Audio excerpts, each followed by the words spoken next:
la régie exactement mbokk yi ñu daal di dem si communiqué bi nga xam ni itam moo daal di jóge si li nga xam ne mu di le procureur de la République financier donc nag mbokk yi man ni kon léegi c'est clair à la suite de l'audit du rapport sur l'association des finances publiques gestion de 2019 au 31 mars 2024 qui a révélé des actes et faits susceptibles de qualification pénale. Le parquet du pôle judiciaire financier a reçu le 3 avril 2025 au procureur général près la cour d'appel de Dakar un référé au fonds d'ouverture de procédure pénale transmis au ministère de la Justice, garde des Sceaux, par le premier président de la Cour des comptes le 14 avril 2025. Le procureur de la République financier a saisi la division des investigations criminelles au fond d'enquête sur les différents points soulevés par l'édit référé. En résumé mbokk yi ma ni kon li nga xam ne que moo di nii fu mu toll nii le procureur de la République jébbal na li nga xam ne que moo di mbir yi yoon ak wàllu yoon mu daal di koy jébbal li nga xam ne que moo di le procureur général. Le procureur nag mu daal di ñëw di activer li nga xam ne que moo di la division des investigations criminelles di li nga xam ne que moo di dikk ñu fi leen daal di war a mën a topp li nga xam ne que moo di rapport bu Cour des comptes par rapport ak li nga xam ne itam soulevé nañ ko fi jëm si wàllu que gestion à fond alors rapport beeg ak li nga xam ne que moo di tolluwaay mais aussi rebondissement yi nga xam ne itam am na si allant dans ce sens. Quelle est la pertinence justement de l'activation jëm si li nga xam ne que moo di la division des investigations criminelles peut-être pour ñeneen ñi dig wàllu crime lay daal di topp waaye dina topp aussi wàllu crime li nga xam ne que moo di financier fa la ñu enquêter war a mën a yóbbu ñu war a mën a leeral ce qui se passe concrètement si rapport li nga xam ne que moo di la Cour des comptes. li ma jaaxal mooy waa Benno Bokk Yaakaar seen point de presse yi ñu doon organiser fii di ŋaññi la Cour des comptes di ko traîner dans la boue mais il suffit 2 rapports de la Cour des comptes pour yëngal réew mi c'est pas la CENTIF. C'est vrai que CENTIF avec des rapports de Tahirou Sarr et Mahamadou Ngom Farba et ñooñu mais il suffit 2 rapports de la Cour des comptes pour Sénégal yëngu le rapport sur les fonds Covid yëngal na réew mi te Cour des comptes moo ko def et le rapport sur la gestion les finances publiques boo xamante ne Cour des comptes def na ko tey déposé nañu ko ci table procureur mu ngi sàkku pour ñu ubbi ko ay information enquêter sur ce rapport. Fallou ñi doon taxaw di naan on réclame la paternité de ce rapport léegi mu leer léegi ñu xam paternité rapport boobu yaa ngi fàttaliku ay député yu mel ni Aïssata Tall Sall doonoon na taxaw fii di naan oui nous réclamons la paternité du rapport de la Cour des comptes. Bientôt vous saurez qui est le paternel de ce rapport là ba ñu commencé enquête yi ñu xool bàyyi leen caaxaan xam nga caaxaan weesuwul lu mel ni Cour des comptes qui est mën naa la ne comment dirais-je une institution judiciaire bi saytu ci ay finances ay naka la ñuy yoree koppar Sénégal di enquête di def ay rapport lu mel ni Cour des comptes yow nga taxaw organiser ay point de presse di ko joxoñ baaraam tuuma dina yow Cour des comptes li ngeen di def ni seen liggéey setul seen liggéey baaxul vous avez mis des rapports yoo xamante ne kenn signé wu ko. Comment des gens peuvent descendre aussi bas? Comment des politiciens ñu mel ni Aïssata Tall Sall ñu mel ni Pape Malick Ndour ñu mel ni Maître Omar Youm ñu mel ni Sidiki Kaba comment ñoom ñoo xamante dañoo xam république ñu nekk au cœur de cette république pendant 12 ans aujourd'hui ngeen taxaw di ŋàññi Cour des comptes c'est comme si yéen xamoo leen Cour des comptes alors que yéen a gën a xam Cour des comptes ñoom ñoo la gën a xam Cour des comptes fuuf da nga jàpp ne ñu doon doflu rek. non dañ doflu rek dañ doon doflu rek léegi mu leer coow li léegi dafay leer suñu père ndeysaan Ndiaga Mbaye daanoo na coow li léegi mu leer léegi coow li leer ñoom ñi taxawoon di daan on réclame la paternité de ce rapport là qui a signé ce rapport là léegi rapport bi ngeen xam fu mu jógee bàyyi leen ba ñu commencé enquête yi ci rapport yooyu ci les finances publiques tey démb taxaw naa fii di réclamer devant la barre ma ne certains milices doivent être devant la barre wax naa ko fii tey ñu koy nga gis journaux yi titré comme le ministre des sports Matar Ba il doit rendre des comptes aux Sénégalais ci le domaine du sport. Les Sénégalais tous on est d'accord ni que Matar Ba il doit rendre compte tey ñu ngi tiiñal ay daazam DAS bi balancé na ko ay ministres yu mel ni Abdoulaye Diouf Sarr tout ça ces ministres là xam nga boo gisee ma wax la loolu c'est pour dire que y a des choses qui sont pas dites au grand jour. ak rapport Cour des comptes ñi ko nit ñi jàppoon ni que ni peut-être fàtte nañ ko après ñoo na contre attaque daaneel na li nga xam ne que moo di pouvoir bi si rapport bi liñ bëggoon amuñu ko c'est-à-dire entre autres mais ñu gis ni la dig dugg na si li nga xam ne que moo di loxoom Arfan donc yëf yi gën na sérieux comme on le pense. dama ne rapport yi Cour des comptes moo ko def. te rapport bu ñuy wax ni les fonds Covid rapport boobu pare na depuis 2022 Macky Sall xam na rapport boobu. xam nga lu tax mu teg concom ci rapport boobu. rapport bu ñuy wax ni ci la comment dire les finances publiques génn na yàggul dara dégg nga coow li ñii taxaw na ñi ne rapport bi kenn signé wu ko rapport bu ñu falsifié la rapport bi amul signature rapport bi lii rapport bi lee. ba mu jaral leen sañu organiser ay points de presse di décortiquer ce rapport là aujourd'hui c'est ce rapport là qui va faire mal très mal j'annonce dama koy annoncer fii gis nga rapport de la Covid lu muy nekk di def nii ay nit ñi di fay suba ba ngoon ñu ngi fay wax naa la ko xaalis boobu lekkul xaalis Covid bi. wax naa la ko fii démb xaalis boobu lekkul. képp ku yaakaar ni que dina lekk xaalis boobu mu rees du rees depuis démb ñu ngi fay xaalis boobu pour bañ a dem kaso. sama grand Ahmed Aïdara nee naa ko da nga doon revue de presse nga ne suul gaz du ko teree xaañ ma ne ko déedéet grand désormais bul yem ci loolu bul yem ci suul gaz du ko teree xeeñ mais dama bëgg nga yokk ci boo ne suul gaz du ko teree xeeñ nga ne xaalisu Covid lekkuwul te ku ko lekk di nga ko fay. gis naa tey mu yokk ci affaire Covid bi donc pour ne la que xaalis boobu kenn du ko lekk. ñu demba journée demba récupérer nañu 200 millions. 200 millions. mais alors ba tey si li nga xam ne que moo di Cour des comptes bi c'est-à-dire ñii ñoo jot a feeñ waaye dikk su xóotalee li nga xam ne que moo di enquête yi jàpp na ni ñu bëri dinañ daal di daanu jëm si les malversations yi nga xam ne itam yow nañ ko réew mi concrètement. xam nga nee naa la moo tax ma ne la ñi doon réclamer la paternité de ce rapport léegi mu leer du juge bi ñu ngi ordonné pour ñu enquête ci rapport bi léegi mu leer.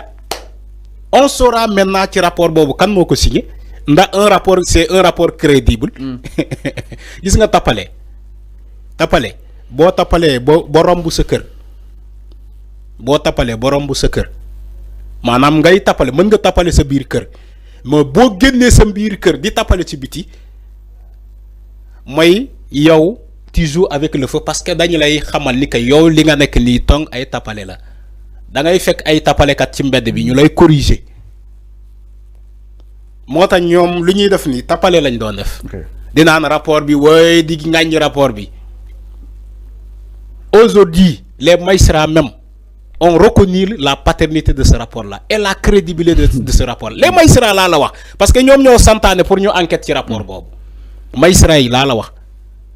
Ils ont reconnu la crédibilité de ce rapport-là parce que ay seen morom magistrat ñoo ko def. donc au niveau de la Cour des comptes tous à la DIC instant bi quoi. tous à la DIC merci. Il y a des journaux qui ont titré ça tous à la DIC. képp ku laalee nañ la yóbbu DIC. boo sàccee na nga delloo si xaalis bi parce que ñoom coow li yëpp amul ku bëgg a dem kaso. on voit des fonctionnaires ay fonctionnaires laa la wax de. ñiy génnee ay 150 000 di ko teg ci table pour bañ a dem kaso ay fonctionnaires laa la wax des fonctionnaires yoo xam ne dëkk c'est des milliards c'est des millionnaires ay fonctionnaires Sénégal Sénégal ngay gis fonctionnaire mu nekk milliardaire Sénégal ngay gis fonctionnaire mu nekk millionnaire yow journée démb ñu ne la benn fonctionnaire génne na 150 millions teg ko ci table bi parce que bëggul dem kaso. alors mi ngi naan enfin fa laa bëgg ñu ñëw. lii moo nekk Sénégal. gis nga lu ñuy wane démb. moo nekk Sénégal mooy le Sénégal en miniature alors mi ngi noonu par rapport ak li nga xam ne que moo di Covid beeg ak li nga xam ne que moo di tolluwaay wi donc nag ba tey lu Sénégal ñi ngi daal di xaaral ni ana yëf yi fan la daal di war a mën a mujj si kanam yoon ak wàllu yoonal donc nag la DIC est activée di la division des investigations criminelles par rapport ak wàllu wi alors ñu daal di dem si leen itam du côté de la régie exactement ginnaaw lu nu mel dañuy daal di ñëw si li nga xam ne que moo di Arfan démb libéré neen Tange Tandian libéré neen aussi ki nga xam ne que moo di Baba Amni libéré neen Sadia Gueye ak ki nga xam ne que moo di Ngom Niang ñoom ñëpp nag ñu ngi sous contrôle judiciaire par rapport ak wàllu wi. Alors la question qui va se poser mooy démb jur na li nga xam ne que moo di benn débat ci espace politique bi par rapport ak li nga xam ne que moo di droit pénal jëm si ñi nga xam ni itam dañuy jël alal réew mi déjà loolu rek haute trahison la. Alors ñuy cautionner ñu leen di bàyyi ñuy dem. Alors enfin peut-être yoon ak wàllu yoonal moo ko daal di prévoir yooyu de cautionnement doon sax yàgg see wax que ni peut-être Arnaud si des fois ni muy doxee si kaawu ñoom Tahirou ak ñi bàyyi woon lu aussi naka na ko daal di jàngatee Arfan léegi nit mën na jël su la nee yaa jël léegi nga ñëw indi li nga jëloon après mu jeex. peut-être ouais mais le premier bi recherche mooy xaalis bi. na dellu xaalis bi na dellu. après. ñi ngay leen ni bàyyi nañu leen bàyyi ñu leen de. sous contrôle judiciaire maanaam instant yu. voilà ñu bineen quoi. xam nga ku mel ni Tange Tandian. selon les informations mooy dafa andi ay preuves andi ay Wave lu ñu ma doon envoyé xaalis bi moom lu ñu ko toppee mooy écriture en faux écriture la ñu ko toppee. moom Tange Tandian même si il a mené des preuves wooy Wave ay wari ay xawma lan ñu nangu passeport am ba pare placé ko sous contrôle judiciaire maintenant ñeneen ñi ils sont à liberté provisoire parce que dañoo am lu ñu dugal kii dugal na 2 millions xawma et quelque kii dugal na 5 millions kii dugal na ñoom ñëpp dañoo dugal xaalis parce que ñemewuñu kaso yow ñu lay jiiñu dëmm ñu lay fekk ngay seeñu yeelu gone mais dañuy xam ni yow dëmm nga. mais loolu moo am ñu leen di toppee ay détournement bëgguñu dem kaso ñuy génnee xaalis da kay ñoom ñu ngi kaaw ay xaalis di préparer seen cas comme ça bu ñu leen convoqué ñu bëgg laa yóbbu ci ñu bañ laa bëgg laa yóbbu kaso comme ça nga génnee xaalis bi teg ko ci table bi parce que ñemewuñu kaso c'est ça la réalité. Maintenant lu gën a intéressant mooy est que justice bi récupérer xaalis. parce que xaalis boobu dama ne c'est l'essentiel nañu récupérer xaalis bi xam nga léeg-léeg mën nga yóbbu nit kaso mu ne waaw comme dañ maa yóbbu kaso de toute façon mën naa dem kaso tëdd sama peine ba mu jeex après su ma génnee ma lekk sama xaalis mais comme on voit que des gens ñu ngi joxe xaalis voilà joxe xaalis bi ça symbolise quelque chose au moins ça symbolise quelque chose nañu joxe xaalis parce que ñun xaalis bi moo ñu intéressé xaalis boobu la ñu ne kenn waru ko lekk parce que moomuñu ko ay sénégalais lambda ñoo cotisé joxe xaalis boobu pour xeex mbas mi ñoom ñu dem créer ñu beneen mbas parce que ñoom cette série de détournement beneen mbas la moo raw sa mbas bi moo raw mbas mi ñoom dañoo dem créer beneen mbas ñu ne nit ñi rester chez vous nit ñi des seen kër dake ñoom ñu ngi séddoo seen lobby yooyu seen cercle yooyu ñu ngi jël xaalis bi di ko noosee di ngundaandaa di takk ay jabar di jënd ay kër di jënd ay oto yu rafet di tukki partout kii nee na yóbbu naa samay doomi vacances Dubaï may ñibbisi yem jam ñaajo xale yi na ma papa ndax ñu ngi Dubaï ba léegi xoolal fenn yooyu yow Sénégal nga koy tëkkale ak Dubaï. non yooyu ay fenn la quand même tout ça dañ doon noos di def lu la neex parce que Macky Sall mooy un président boo xamante ne da koy leer na ni que waa ji sàcc la du la jàpp de du la yóbbu kaso da lay ne li nga sàcc yow yaay financé campagne bu ñuy campagne ci sa localité yow da ngay génnee financé parce que xam naa ni sàcc nga du ma lay yóbbu kaso du ma lay yóbbu léegi bu ñu ñëwee campagne sa gox lu mel ni Zac Mbao par exemple wala Kër Madiabel yow nga dëkk fa nga sàcc mu xam ni sàcc na da lay ne léegi yow yaay financé campagne bi foofu diw yow yaay financé fële diw yow yaay financé fële Macky Sall noonu lay sanctionner sàccam yi mais jamais mu instruit des rapports yu leen épinglé pour ñu atte leen parce que bëggul kuy atte ay jege ñaaleem moom moo leen yóbbee lii des voleurs au cœur de la République Macky Sall xam leen mu protéger leen ba ñu egg ci fii il faut sanctionner tout le monde moo tax ngeen gis ni tout le monde à la DIC lan moo ko waral parce que Macky Sall qui les a protégés ce rapport là existe depuis 2022 te 2022 Macky Sall était au pouvoir le rapport sur les fonds Covid existe depuis 2022 pare na pourquoi il les a pas sanctionnés pourquoi te mu xam ne xaalis boobu ay sénégalais ñoo cotisé c'est pas l'État c'est des sénégalais qui ont cotisé cet argent là ba ñu am 1000 milliards ñu jël xaalis bi diko noncer. Il faut arrêter ça. Il faut sonner la fin de la récréation. Au Sénégal ngay gis des détourneurs de deniers publics, ils sont protégés, ils sont même considérés comme des héros. Sénégal nga koy gis ñu top diw parce que dañ ko gis nga dans un pays sérieux képp ku ñu topé ci ay détournement da nga wara rouss jaakarlo ak écran yi da nga wara rouss jaakarlo ak caméra yi mais fi Sénégal ngay topé nit yi ay escroquerie ay blanchiment de capitaux ay détournement ñu koy jëlé di koy relever comme si c'est un guerrier, comme si c'est je ne sais pas un martyr, je ne sais pas.